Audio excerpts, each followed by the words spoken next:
according to Alfred Marshall, economics అన్నటువంటిది human life గురించి first priority ఇస్తుంది.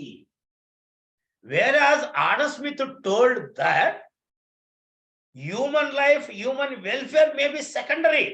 The first and the foremost point is creation of the wealth according to the wealth definition. కానీ welfare definition ఏమంటున్నది? So human life important, human welfare important, ప్రజల బాగోగులు important, ప్రజల సుఖ సంతోషాలు ఇంపార్టెంట్, ప్రజల యొక్క సుఖ సంతోషాల కోసమే సంపదను సృష్టించబడుతుంది. ఇది కొంతవరకు రియాలిటీ అని చెప్పొచ్చు. నువ్వు నేను డబ్బులు ఎందుకు సంపాదిస్తున్నామంటే మన హ్యాపీనెస్ కోసం, మన వాళ్ళు హ్యాపీనెస్ కోసం అనేసి మనం చెప్పచ్చు. మరి డబ్బున్నంత మాత్రాన హ్యాపీనెస్ ఉంటుందా లేదా, that is different point. Okay, that is a debate point. Okay, that may be discuss in another aspect. ఇక్కడ ఏంటంటే మనం హ్యాపీగా ఉండాలంటే మన అవసరాలు నెరవేరాలి. Okay, when we will be happy if we are able to satisfy our desires, then we may be happy. If we want to satisfy our desires, resources are required. That is called money is required. So that is called wealth. So if the people are having the wealth, they can okay, so when the people are having the wealth, they can create the wealth. So they can satisfy their desires. If the people will satisfy the desires, automatically what will happen? They may be happy. So after సంతోషాన్ని ఆ విధంగా వాళ్ళు so చూసించడం అనేటువంటి జరిగింది.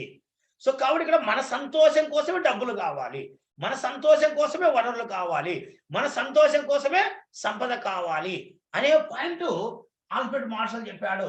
కానీ Adam Smith మాత్రం అదంతా చెప్పలేదు, సంపద అని చెప్పాడు. That was criticised by Alfred Marshall. Okay, according to Adam Smith theory, he was focused only creation of the wealth. It did not given the priority for the human life. మానవుని జీవితాన్ని, మానవుని సుఖ సంతోషాలకు ప్రాధాన్యత ఇవ్వలేదు అనే పాయింట్ ఆఫ్ లో Alfred martial criticise చేసి సంపద నిర్వచనానికి ఒక ఆల్టర్నేటివ్ థియరీని తీసుకొని వచ్చినటువంటి వ్యక్తి ఆల్ఫ్రెడ్ మార్షల్ అంటున్నాం. సో దాన్నే వెల్త్ డెఫినేషన్ అనేసి అంటున్నాం. Wealth definition which is a alternative definition to the Adam Smith definition. Okay, Alfred Marshall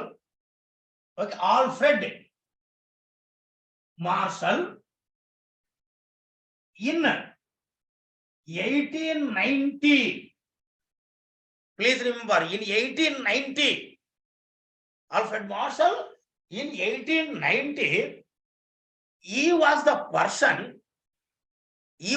person wrote one important book called Principles of Economics.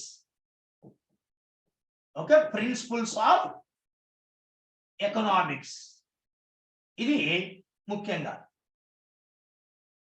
Okay, so ఇక్కడ exam point of view పుస్తకం పేరు మనకు అవసరం. The author of the Principles of Economics, Alfred Marshall. Our welfare definition was given by Alfred Marshall in which of the following book? Principles of Economics. So the Principles of Economics was written by Alfred Marshall in which year? 1890. Adam Smith Wealth of Nation wrote in 1776. But whereas Alfred Marshall wrote these Principles of Economics in 1890. Before 1890, before Alfred Marshall అర్థశాస్త్రానికి welfare definition ఇవ్వడానికి మునుపు, okay, అర్థశాస్త్రానికి welfare definition ఇవ్వడానికి మునుపు సంపద నిర్వచనం అందుబాటులో ఉంది. మనకు వెల్త్ డెఫినేషన్ అనేది అందుబాటులో ఉంది. So wealth definition was followed by all the countries including England, including India. What ever the wealth definition says, that was tried to implemented by all the countries. అన్ని దేశాలు అదే ఇంప్లిమెంట్ చేయడానికి ప్రయత్నించడం జరిగింది. But when Alfred martial road this book in 1890, ఎప్పుడైతే Alfred martial 1890లో ఈ principles of economics అనే పుస్తకం రాశాడో, ఆ పుస్తకం రాసిన తర్వాత ప్రజల యొక్క ఆలోచన విధానంలో మార్పు వచ్చినది. ద పీపుల్ యొక్క థింకింగ్ లో మార్పు అన్నటువంటిది వచ్చినది. ఆటోమేటిక్ గా అంటే ఇక్కడ ఏమంటున్నాము, బిఫోర్ దట్ వెల్త్ డెఫినేషన్ అంటే ఓన్లీ క్రియేషన్ ఆఫ్ వెల్త్. దేశాలు కూడా ప్రభుత్వాలు కూడా దేనిపైన ఫోకస్ చేశాయి, సంపదను సృష్టించడం కోసమే ప్రయత్నించడం జరిగింది. కానీ ఆల్ఫ్రెడ్ మార్షల్ థియరీ వచ్చిన తర్వాత ఏమైనా ఇది సంపద సృష్టి ఎందుకు, ప్రజల కోసము. కాబట్టి ప్రజల యొక్క సంతోషం కోసం పాలసీలు తీసుకొని రావడానికి ప్రయత్నించడం జరిగింది. After 1890s the majority countries are started to take some important policies for the welfare of the people. Welfare of the people. So అది మనకు స్టార్ట్ అయింది అన్నమాట. సో కాబట్టి after 1890s all the countries are started the implementation of the welfare economics, welfare definition. That is Alfred Marshall definition, Alfred Marshall theory. So కాబట్టి Alfred martial థియరీకి సంపద నిర్వచనానికి పెద్ద difference లేదు. Please remember, మనం ఇక్కడ ఇంకొక పాయింట్ మీరు గమనించాలి. వెల్త్ డెఫినేషన్ ఏం చెప్పింది? Wealth definition told that creation of wealth are going to be discuss in the part of economics. అంతే కదా మనకి చెప్పేది. సంపద ఎలా సృష్టించబడుతుందో చెప్పేది ఎకనామిక్స్ అంటారు వెల్త్ డెఫినేషన్ లో. సో అంటే ఇక్కడ క్రియేషన్ ఆఫ్ వెల్త్ ఎవరికి అంటే హ్యూమన్. అని ఇక్కడ ఫస్ట్ ప్రిఫరెన్స్ వెల్త్ కి ఇచ్చారు, సెకండ్ ప్రిఫరెన్స్ హ్యూమన్ లైఫ్ కి ఇచ్చారు, హ్యూమన్ బిహేవియర్ కి ఇచ్చారు. అది first definition. But second definition అయినటువంటి వెల్ఫేర్ డెఫినేషన్ ఏమంటున్నది? ఆల్ఫ్రెడ్ మార్షల్ ఏమంటున్నాడు? The economics is going to discuss that the creation of wealth for the welfare of the human being. ప్రజల యొక్క సుఖ సంతోషాల కోసం ఆ దేశము సంపద ఎలా సృష్టించబడుతుందో చెప్పేదే ఎకనామిక్స్ అన్నాడు. కాబట్టి ఇక్కడ wealth definition focus on creation of wealth. Alfred Marshall definition also focused on the creation of wealth. But కాకపోతే రెండింటి యొక్క ఐడియా ఒకటే. వెల్ఫేర్ డెఫినేషన్ అయినా వెల్త్ డెఫినేషన్ అయినా చెప్పేది ఏంటి? లాస్ట్ కు సంపద ఎలా సృష్టించబడుతుందో చెప్పేదే ఎకనామిక్స్ అనేసి అంటున్నారు. అంతే సింపుల్ గా వాళ్ళు అంత తప్పితే ఏ రోజు ఏం చెప్పడం లేదు, అంతే కదా. సో కాబట్టి వెల్ఫేర్ డెఫినేషన్ లో ఏమంటున్నామంటే first preference was given for the human life, second preference was given for the wealth. అంటే రివర్స్. సంపద నిర్వచనానికి ఇది రివర్స్, అంతే తప్ప it is not completely new one. ఆయన దేశము సంపద ఎలా సృష్టించబడుతుందో చెప్పాడు. ఇక్కడ ప్రజల సంతోషం కోసం, ప్రజల బాగోగుల కోసం, ప్రజల సంక్షేమం కోసం సంపద ఎలా సృష్టించబడుతుందో చెప్పేదే ఎకనామిక్స్ అనేసి అన్నాడు. సో కాబట్టి first preference was given to human life, second priority given for the wealth అనేసి అంటున్నాం. కాబట్టి దీనికి పెద్దగా తేడా లేదు. కాబట్టి ఆడమ్ స్మిత్ డెఫినేషన్ క్లాసికల్ అంటున్నాం, క్లాసికల్ డెఫినేషన్ అనేసి అంటున్నాం. ఈ క్లాసికల్ లోనే కొంత నూతన ధనాన్ని చూపించినటువంటి వ్యక్తి Alfred Marshall. Okay, Alfred martial was try to explain some new points, some additional points regarding the what is called first definition. కాబట్టి మొదటి నిర్వచనం కొంత ధనాన్ని చూపించాడు. అందువల్ల ఇతన్ని ఏమంటున్నామంటే నియో క్లాసికల్ అనేసి అంటున్నాం.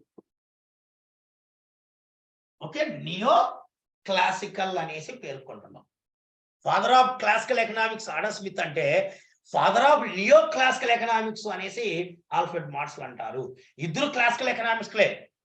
But Alfred Marshall tried to explain some additional points in the classical economics to the classical economics. That's why he became a neo-classical economics. నవ్య సాంప్రదాయ అర్థశాస్త్ర పితామహుడు అంటారు ఎవరిని? ఆల్ఫ్రెడ్ మార్షల్ ను. కాబట్టి అతని నిర్వచనానికి ఇతని నిర్వచనానికి ఉన్నటువంటి వేరియేషన్ మనకి ఇదే.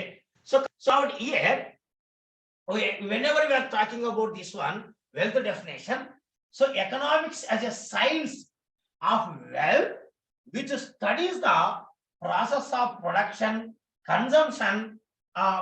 Okay, that is what we already discussed yesterday. So here the welfare definition. Okay, when you come to this welfare definition, already I told you this definition was given by Alfred Marshall in 1830 in his book called what is called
వచ్చినట్లుంది. Yes, sir.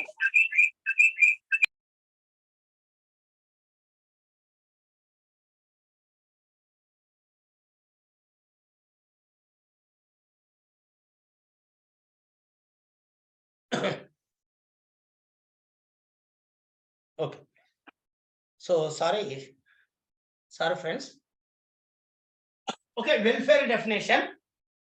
So as I said already, it was developed by Alfred Marshall in 1890 in the book called Principles of Economics. So according to this definition, okay, this definition was given by Alfred Marshall. According to the Marshall, that is Alfred Marshall, okay, economics is the study of man. Economics is the study of man in the ordinary business of life. Okay, so economics is the study of human behavior. Simple ga cheppalante ante మానవుని యొక్క business life అంటే ఆర్థిక ప్రవర్తనను అధ్యయనం చేసేది అదే కదా మనం చాలాసార్లు చెప్పుకోండి. Economics is nothing but it is the study of human business life అంటున్నాం, మ్యాన్ బిజినెస్ లైఫ్ అంటున్నాం. ఇక్కడ బిజినెస్ అంటే ఎకనామిక్ యాక్టివిటీ. కానీ మానవుని ఆర్థిక ప్రవర్తనను గురించి అధ్యయనం చేసే సబ్జెక్టునే what is called welfare definition లేకుంటే ఎకనామిక్స్ అనేసి పేర్కొంటారు. కానీ మానవుని గురించి అధ్యయనం చేసి ఇక్కడ ఫస్ట్ పాయింట్ గుర్తుపెట్టుకోండి. అంటే లైక్ దట్ ఈ was given more priority for the human kind, human being, human life అనేటువంటి పాయింట్ అన్నమాట. So this definition given more priority for the human welfare and the second priority for the wealth. Wealth కు second priority ఇవ్వడం జరిగింది. Okay, according to Alfred Marshall. Okay, Marshall, this was the Marshall definition. Okay, this is the Marshall definition. What is the Marshall definition for the economics? What is the welfare definition? This is political economy or economy. Political economy or economy. Political economy nothing but one country economy అర్థం ఇక్కడ. అంతేగాని ఇక్కడ political science మనకి ఎందుకు అన్నటువంటిది కాదు. Political nothing but one boundary. So boundary అంటే ఒక కంట్రీ, ఒక దేశం యొక్క ఆర్థిక వ్యవస్థ అని. So political economy, simply we can say economics is the study of mankind, మానవుని ప్రవర్తన, the ordinary business life, already I told you, and it examines that part of individual and social action which is most closely connected with the attainment and with the use of the material requisites of the well-being అంటే బాగోగులు, సుఖ సంతోషాలు, welfare. కాదు ఎవరైనా కానీ వ్యక్తిగతంగా తమ బాగోగుల కోసం, తన యొక్క మెరుగైన జీవితం కోసం ఏ రకమైనటువంటి సంపదను అంటే మెటీరియల్ రిక్విసైట్స్ అంటున్నాం. So for well being. So material అంటే ఇక్కడ ఏంది, wealth, commodities, services, money, whatever it may be. So the material required for well-being. ఎందుకు material is required for the well being, ఇది పాయింట్ అనమాట. కనుక wealth is required for the well being. వెల్ఫేరే లేకపోతే wealth అవసరం లేదు. కాబట్టి we want well for our welfare. So కాబట్టి ఇక్కడ ఫస్ట్ ప్రయారిటీ ఏంటి, welfare, then only wealth.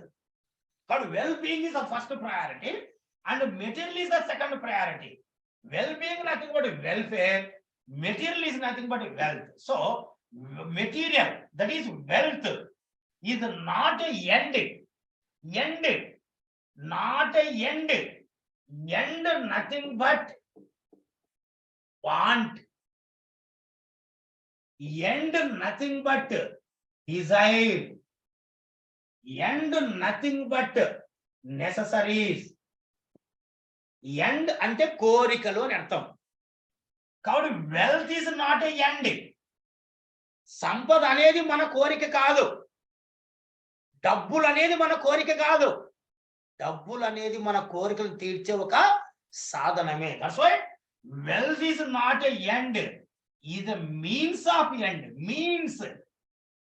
Means అంటే ఇన్స్ట్రుమెంట్, మీన్స్ అంటే ఇన్పుట్, మీన్స్ అంటే లైక్ మధ్యవర్తి, యావరేజ్, సగటు అదనమాట. సో కాబట్టి ఇక్కడ మనకు డబ్బు అనేది ముఖ్యం కాదు, డబ్బు అనేది ఒక మధ్యవర్తి మాత్రమే. ఇక్కడ వెల్త్ అంటే డబ్బులు అనుకో, నీకైనా నాకైనా డబ్బులు అనేది ఫైనల్ కాదు.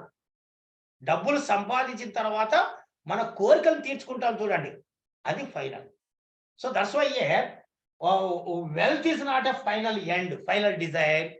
Just wealth is a mediator. Wealth is a means of end. అంటే మన కోరికలు తీర్చుకోవడానికి ఉపయోగపడే ఒక సాధనము మాత్రమే సంపద. అది కానీ కోరికలే లేకపోతే సంపద అవసరం లేదు. అందుకే కొంతమంది ఫిలాసఫర్స్ లైక్ గౌతమ్ బుద్ధ లాంటి వాళ్ళు చెప్తారు, మానవుని దుఃఖానికి కోరికలే కారణము అనేసి. కానీ if we don't have any desires, we don't have any problems. When we have the desires, then automatically all type of the problems will be started. So అది మనకుండేది. సో కాబట్టి ఇక్కడ please remember according this theory, this point is very important for examination point of view. Wealth is not a end, it is a means of end, mediator to satisfy the end అన్నమాట.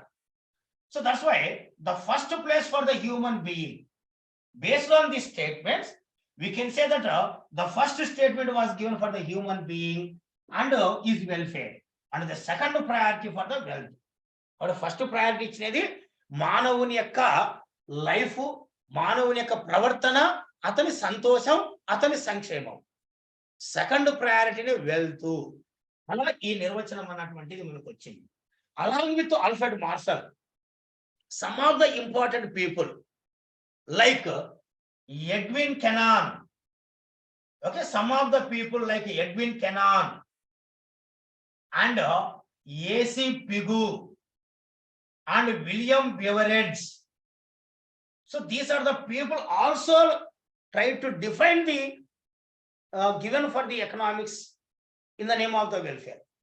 వీళ్ళు కూడా అర్థశాస్త్రానికి సంక్షేమ నిర్వచనం ఇచ్చినటువంటి వారిలో ఉన్నారు. And Alfred Marshall is the most important person who was given the welfare definition. అతను ఇచ్చిన తర్వాత ఆ డెఫినేషన్ సపోర్ట్ చేసినటువంటి వాళ్ళు వీళ్ళు, లైక్ ఎడ్విన్ కెనాన్ అంటున్నాం. సో ఎడ్విన్ కెనాన్ ఏం చెప్తున్నాడు?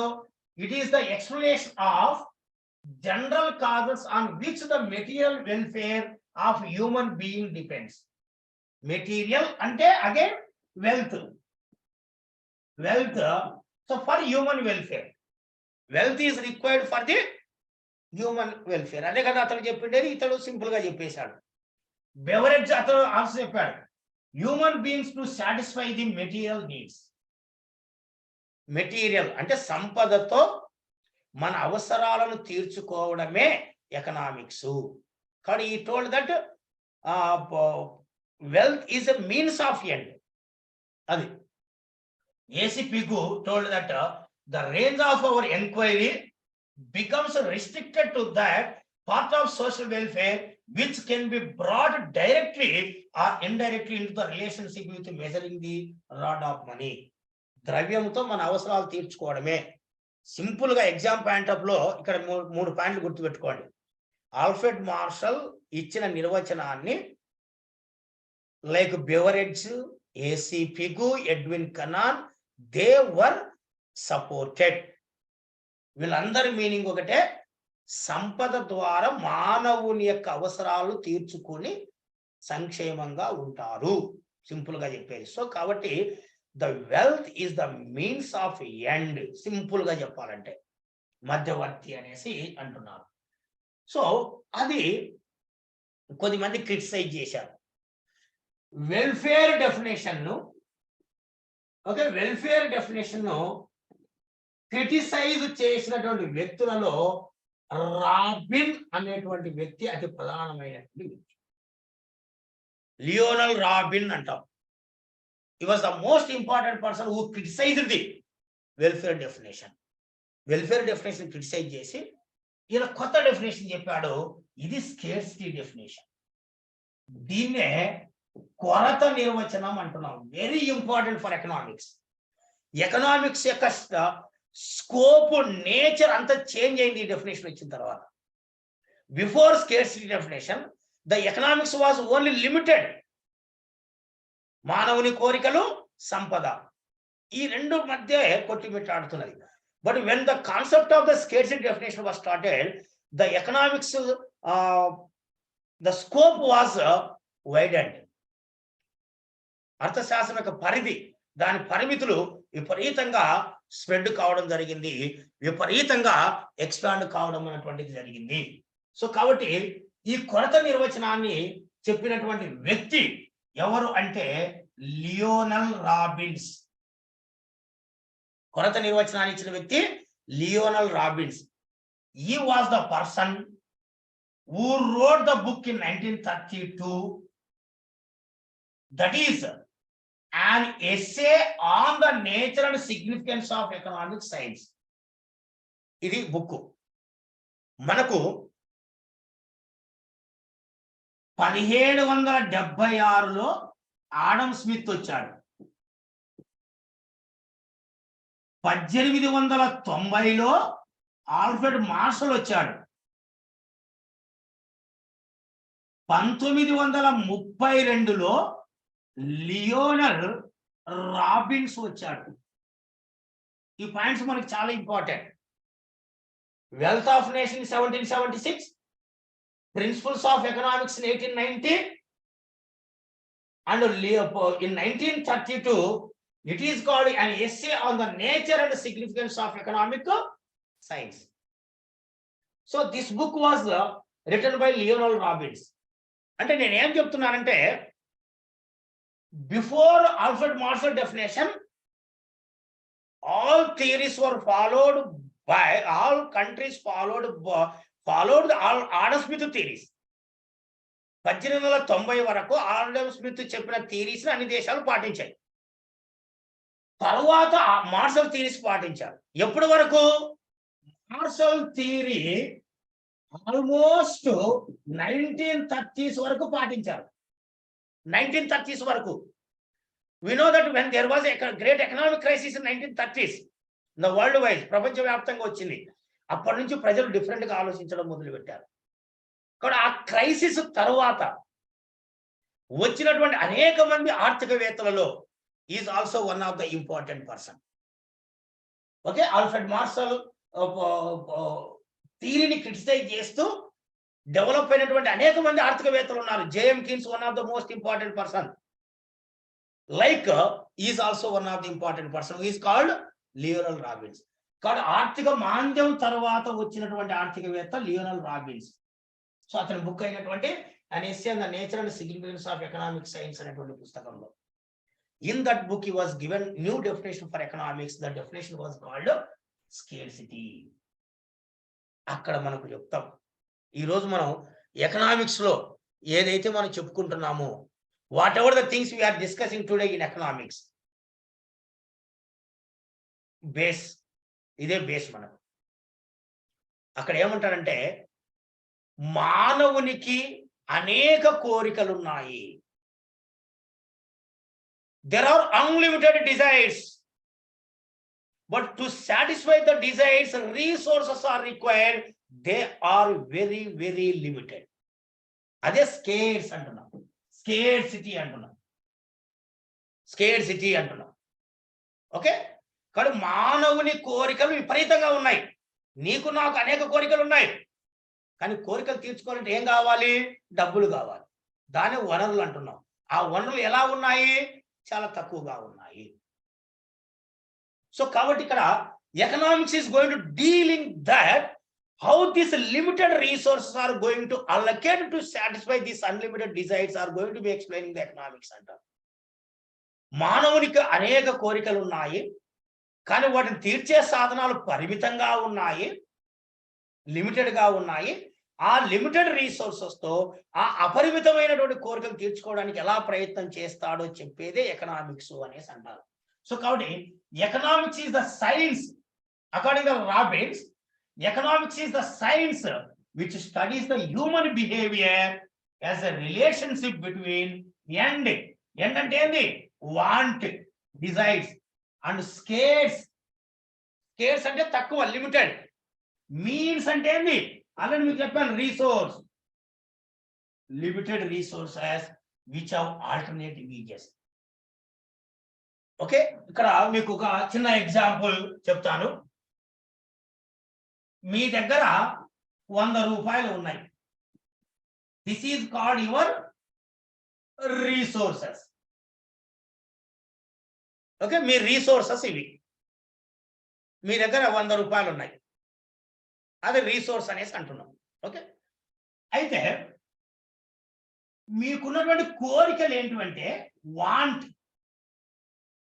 కోరికలు ఏంటంటే, ఈరోజు ఒక నోట్బుక్ కొనాలనే కోరిక ఉంది, ఒక పెన్ను కొనాలనే కోరిక ఉంది, బ్రేక్ఫాస్ట్ అది కూడా ఇంపార్టెంట్ కదా, లేకుంటే లంచ్,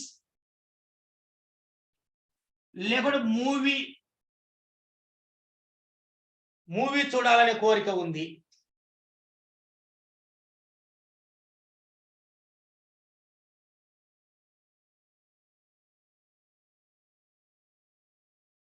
ఓకే, లైక్ ట్రాన్స్పోర్ట్, ఇట్లా అనేక రకాలైన కోరికలు ఉన్నాయి. ఇక్కడ నుంచి అక్కడ పోవాలంటే ట్రాన్స్పోర్ట్ కావాలి. ఓకే, మూవీకి పోవాలని కోరుకుంది, లేకపోతే టీ తాగాలని కోరుకుంది. ఇవన్నీ నీ కోరికలండి, ఇవన్నీ నీ కోరికలు, ఇవన్నీ డిజైర్స్, ఇవన్నీ ఎండ్, ఇవన్నీ వాంట్, బాగానే ఉన్నాయి. కానీ అవన్నీ తీర్చుకోవాలంటే ఏం చేయాలి? రీసోర్సెస్ కావాలి.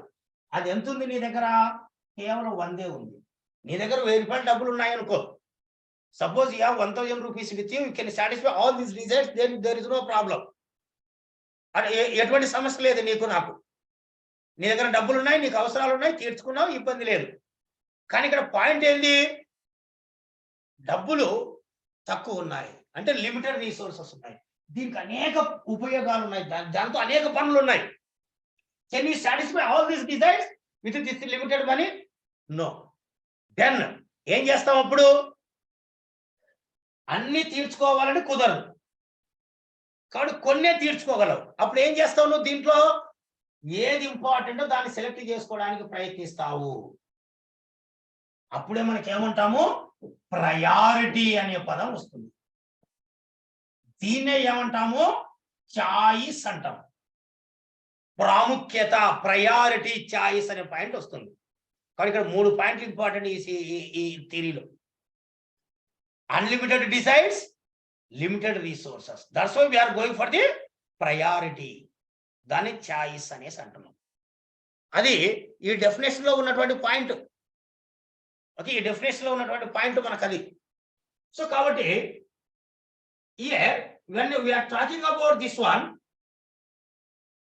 this theory, there are some important points like unlimited want, desires, limited resources, that resources are having so many uses, దాన్ని ఆల్టర్నేటివ్ అంటున్నాం. మన దగ్గర డబ్బులకు అనేక పనులు ఉన్నాయి, అనేక ప్రయోజనాలు ఉన్నాయి. And so that's why we're going for the choice. దీన్నే మనం ఏమంటున్నాం? ప్రయారిటీ. కాబట్టి స్కేర్సిటీ డెఫినేషన్ లో కనిపించేది అవి.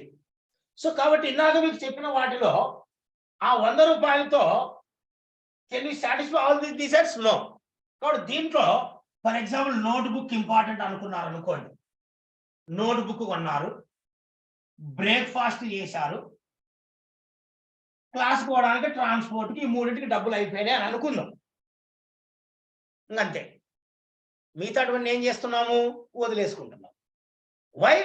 Even though you have desires, no resources, that's why you are going to be postpone permanently. Permanent గా వదులుకుంటారు అనేసి అంటున్నారు. అది ఇక్కడ పాయింట్. గుర్తుపెట్టుకోండి. మనకి ఎగ్జామ్ కంటిన్యూషన్ ఇతడు చెప్పిన పాయింట్లో ఎగ్జామ్ పాయింట్ ఆఫ్ లో desires unlimited, resources limited, that resources are having the alternative uses, that's why we are going for the choice, that's why we are going for the priority selection అంటాం. కొన్ని important వాటిని select చేసుకొని మిగతా ఏం చేస్తామంటున్నాము? వదులుకుంటాము అనేసి అంటున్నాం. అంటే వాటిని మళ్ళీ పట్టించుకోము అనేసి అంటున్నాం. That's why this subject is considered as static subject. అంటే నో చేంజెస్. దాని తర్వాత ఇంకో డెఫినేషన్ వచ్చింది, గ్రోత్ డెఫినేషన్ అంటాం. ఆయన ఏమంటాడంటే గ్రోత్ డెఫినేషన్ లో, yes today we may have the limited resources, we have unlimited desires with limited resources today. Some important desires you are going to selecting and going to satisfying today. Important కోరికలు నెరవేర్చుకుంటాము, okay. కానీ మిగతా వాటిని తాత్కాలికంగా వదులుకుంటాము తప్ప పూర్తిగా వదులుకోము. తాత్కాలికంగా డబ్బులు లేవు కాబట్టి మనం ఏం చేస్తాము? రీసోర్స్ మొబిలైజ్ చేయడానికి ప్రయత్నిస్తాం, డబ్బులు సంపాదించడానికి ప్రయత్నిస్తాం. డబ్బులు సంపాదించి ఈ రోజు కాకుండా రేపు మూవీ చూస్తాం, రేపు కాకుండా ఎల్లుండి మూవీ చూస్తాం. కాబట్టి మనం అనుకున్న కోరికను ఫ్యూచర్లో నెరవేర్చుకోవడానికి ఎల్లప్పుడూ ప్రయత్నిస్తూ ఉంటాము కాబట్టి డెవలప్ అవుతూ ఉంటాము. అంటే ఇక్కడ ప్రయత్నిస్తున్నాం అంటే మనీ అర్న్ చేయడానికి ప్రయత్నిస్తాం. మనీ అర్న్ చేస్తే మనలో చేంజెస్ అనేది ఉంటుంది. చేంజెస్ అంటే డైనమిక్. కాబట్టి గ్రోత్ డెఫినేషన్ ఏమో డైనమిక్ తెలియజేస్తే ఇది స్టాటిక్ ను తెలియజేస్తుంది. అంటే నిశ్చల అర్థశాస్త్రం అనేసి అంటాం. What is the meaning of static economics?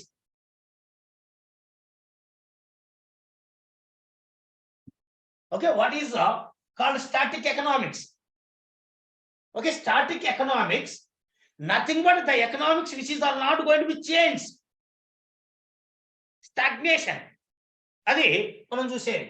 So కాబట్టి మనకి ఇక్కడ whatever the things, so ఇప్పుడు గ్రోత్ కు స్కేర్సిటీకి ఉన్నటువంటి వేరియేషన్ చెప్తున్నాం చూడండి, ఇదే ఎగ్జాంపుల్లో. According the scarcity definition, we have the limited resources with unlimited desires. That's why we are selecting some important one. Like ఇది సెలెక్ట్ చేసుకున్నాం, సాటిస్ఫై అయినాం, మిగతాను వదులుకుంటున్నాము. అంటే we're not going to try to satisfy this desires in the future అనేసి అంటున్నాం. కాబట్టి scarcity definition ఏదైతే ఉందో దాన్ని ఏమంటామంటే స్టాటిక్ అనేసి అంటాం. నిశ్చల అర్థశాస్త్రం. స్టాటిక్ అంటే నిశ్చల అర్థశాస్త్రం అనేసి పేర్కొంటాం. కానీ గ్రోత్ డెఫినేషన్ ఏమంటారంటే, yes we have limited resources with unlimited desires. Okay, these limited resources are going to be selecting some important priority based desires and satisfying. Remaining are not going to postpone permanently, going to postpone temporarily. మనకున్నటువంటి తక్కువ వనరులతో అన్ని సాధించడం కష్టం కాబట్టి ఉన్న వనరులను సాధించుకోవడానికి, ఉన్న కోరికలు అన్నిటినీ సాధించుకోవడానికి వనరులను భవిష్యత్తులో పెంచుకొని సంపాదించుకొని ఏవైతే తాత్కాలికంగా పోస్ట్ పోన్ చేశామో వాటిని సాటిస్ఫై చేసుకోవడానికి ప్రయత్నిస్తాం అనేసి అంటున్నాం. సో అందువలన ఆ గ్రోత్ డెఫినేషన్ ఏదైతే ఉందో, సో దాన్ని ఏమంటున్నామంటే డైనమిక్ అంటున్నాం. డైనమిక్ అంటే there is a chance for change. Static అంటే no change. Dynamic means there is a chance for change అనేసి అంటున్నాం. కానీ ఇక్కడ రాబిన్స్ తో పాటు కొద్దిమంది వ్యక్తులు like Stigler, like Wicksteed, these people are also supported the scarcity definition. వీళ్ళు చెప్పినది కూడా అంతే. కోరికలు అనంతాలు, తీర్చే సాధనాలు పరిమితాలు కాబట్టి ముఖ్యమైన వాటిని ఎంపిక చేసుకొని తీర్చుకొని మిగతా వాటిని వదులుకుంటాము అనేసి అంటున్నారు. అంతే సింపుల్ గా వాళ్ళు చెప్పిండేది అంతా కూడా, ఏది చదివినా కానీ మనకు అంతే. సో కాబట్టి ఇక్కడ మీకు స్కేర్సిటీ డెఫినేషన్ గురించి ఎగ్జామ్ పాయింట్ ఆఫ్ లో ఏమంటే, ఒకటి మీకు ఆల్రెడీ చెప్పాను, according this definition unlimited want, limited desire. So we're going for the priority called choice or called selection. Remaining are postpone permanently. ఈ పాయింట్ చాలా ఇంపార్టెంట్, ప్లీజ్ రిమెంబర్. ప్రయారిటీ కలిగిన వాటిని ఎంపిక చేసుకొని మిగతా వాటిని శాశ్వతంగా వదులుకుంటున్నాము అనేది పాయింట్ ఇక్కడ ఎగ్జామ్ పాయింట్ ఆఫ్ లో. ఇది చాలా important. That's why this is called static economics. According the Lionel Robbins, economics is a static economics. ఇది చాలా సార్లు ఎగ్జామ్ లో అడిగాడు.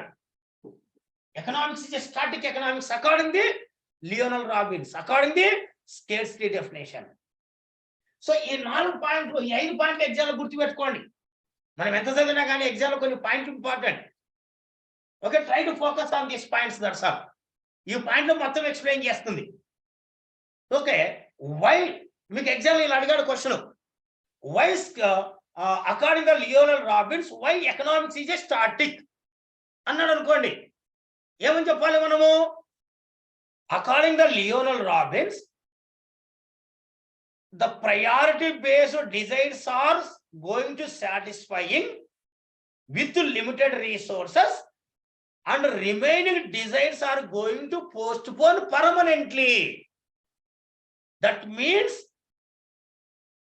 according the scarcity definition, according the Lionel Robbins, the person is not trying to mobilize the resources to satisfy the desires in the future. అది మనం ఇక్కడ చెప్పే point అన్నమాట.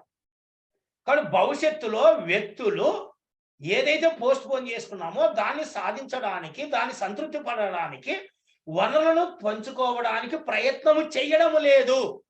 That's why resources are not increasing.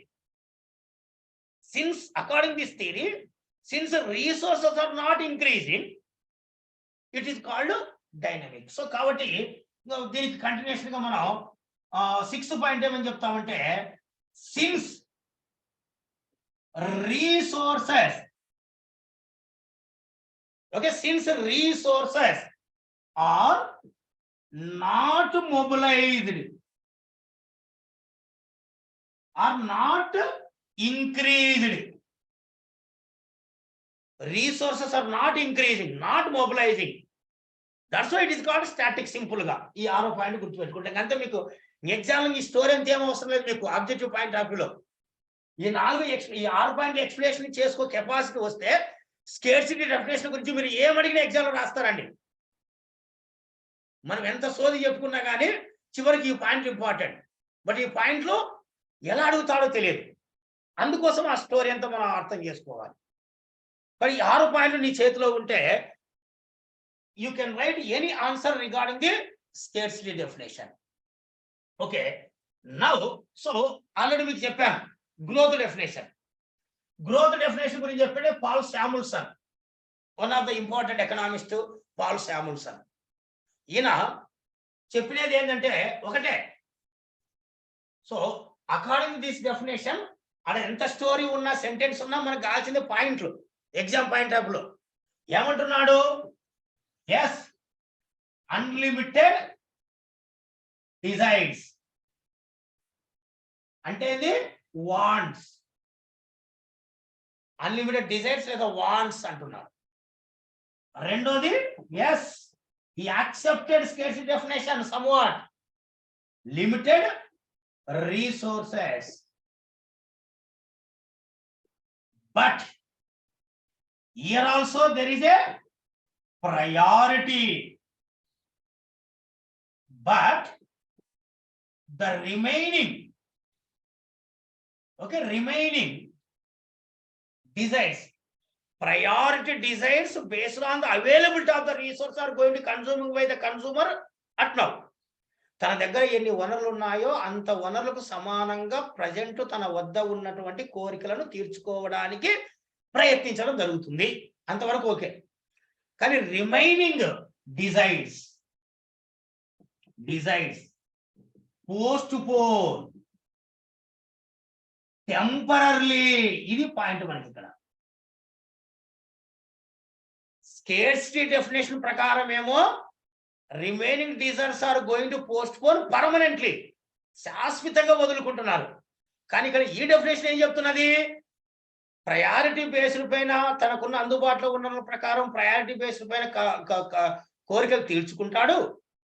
కానీ remaining resources, remaining desires ఏవైతే ఉన్నాయో వాటిని శాశ్వతంగా వదులుకోరు, తాత్కాలికంగా వదులుకుంటాడు, టెంపరరీ వదులుకుంటాడు. తన దగ్గర డబ్బులు లేవు కాబట్టి మూవీకి వెళ్ళలేదు, మూవీకి వెళ్ళాలని కోరిక అట్లానే ఉంది.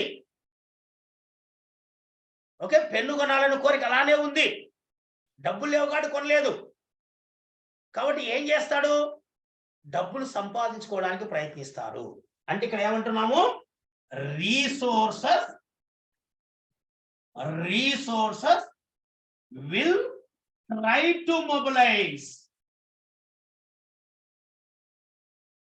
రీసోర్సెస్ ను మొబిలైజ్ చేయడానికి ప్రయత్నిస్తాడు.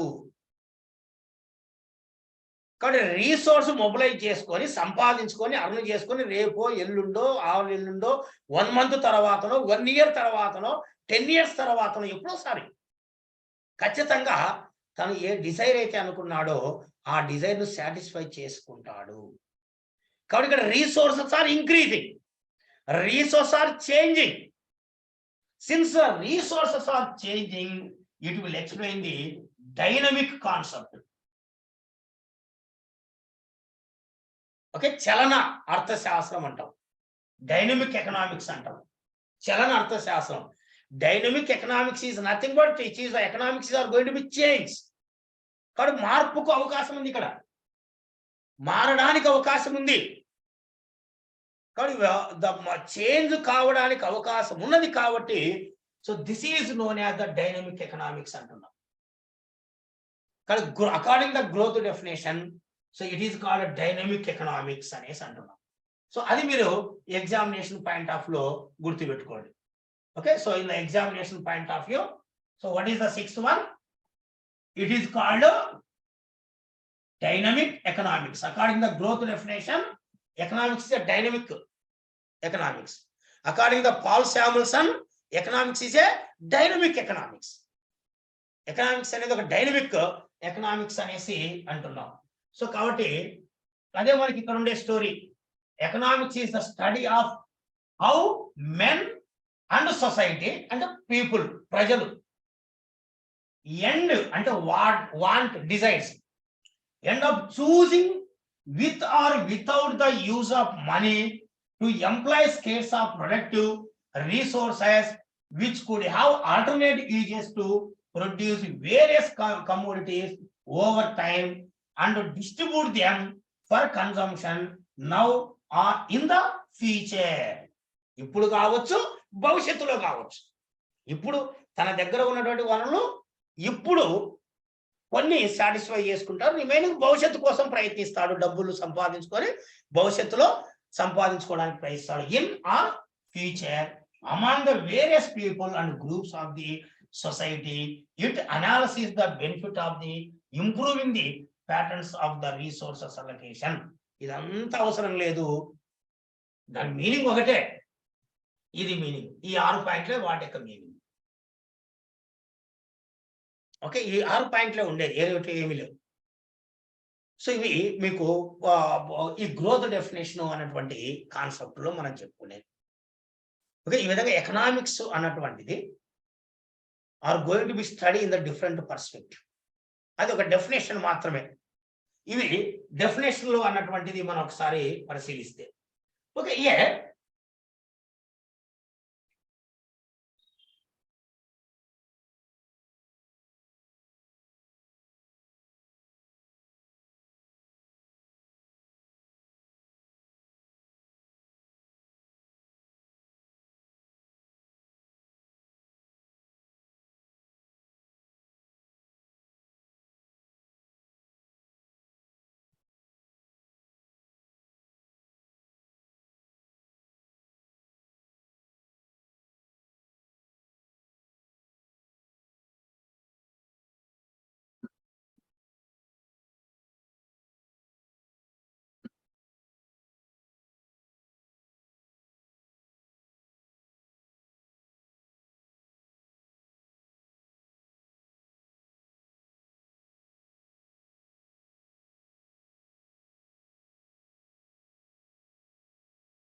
Okay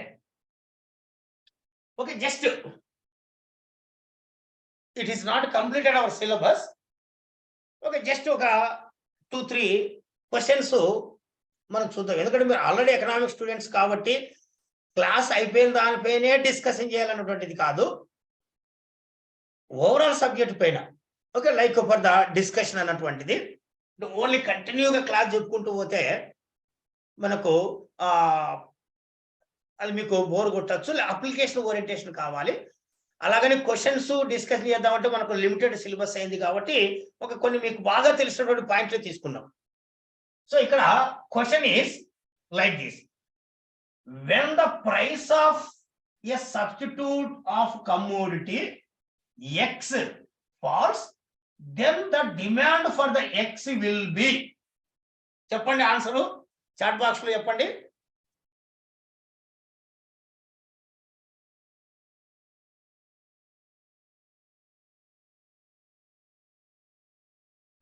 Very simple question.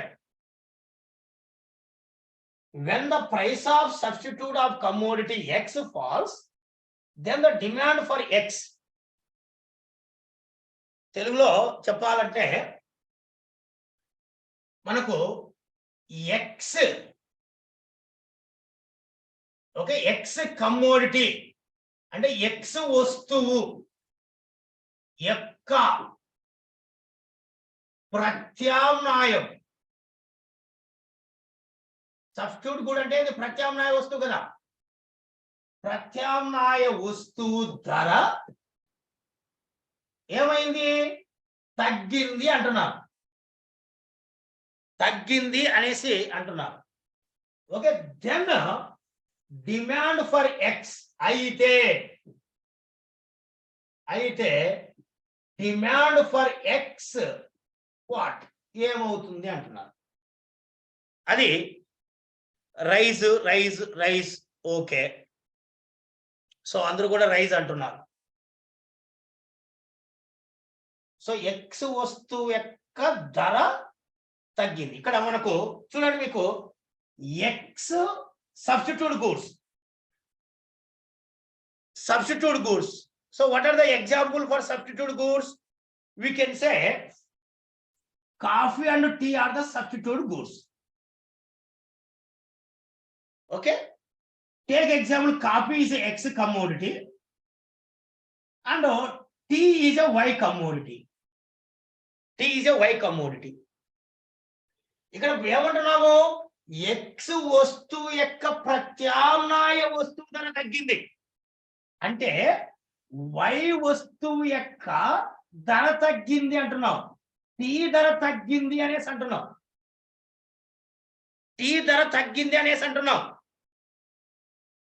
టీకి ధర తగ్గితే